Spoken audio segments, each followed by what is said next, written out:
Hello বন্ধুরা, সবাই কেমন আছেন? আশা করি সকলেই ভালো আছেন। আজকে চলে এলাম নতুন আরেকটি ভিডিও নিয়ে।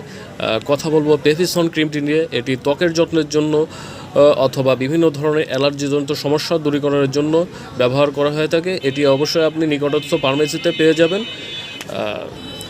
আজকে আমরা আলোচনা করব পেভিসন ক্রিম সম্পর্কে। এটি সাধারণত ত্বকের প্রদাহ, চুলকানি, অ্যালার্জি কমাতে ব্যবহার করা হয়।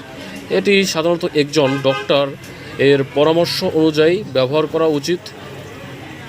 পেভিসন ক্রিম একজন ডক্টর সাধারণত যে সকল রোগের জন্য দিয়ে থাকেন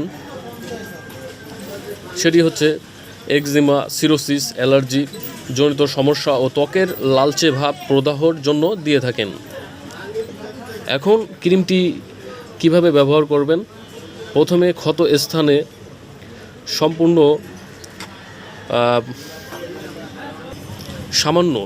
সামান্য ক্রিম নিয়ে আলতোভাবে ব্যবহার করবেন। বন্ধুরা খেয়াল রাখবেন, এটি চোখে মুখে ব্যবহার করবেন না। এটি চোখে মুখে ব্যবহার করা থেকে বিরত থাকবেন। আর আপনি যদি আমার চ্যানেলে নতুন হয়ে থাকেন, আমার চ্যানেলটি সাবস্ক্রাইব করে অবশ্যই পাশে থাকবেন এবং পরবর্তী ভিডিওটি পাওয়ার জন্য অবশ্যই লাইক কমেন্ট করবেন।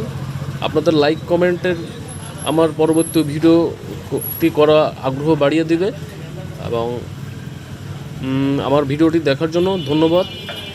পাশে থাকবেন, ভালো থাকবেন, সুস্থ থাকবেন।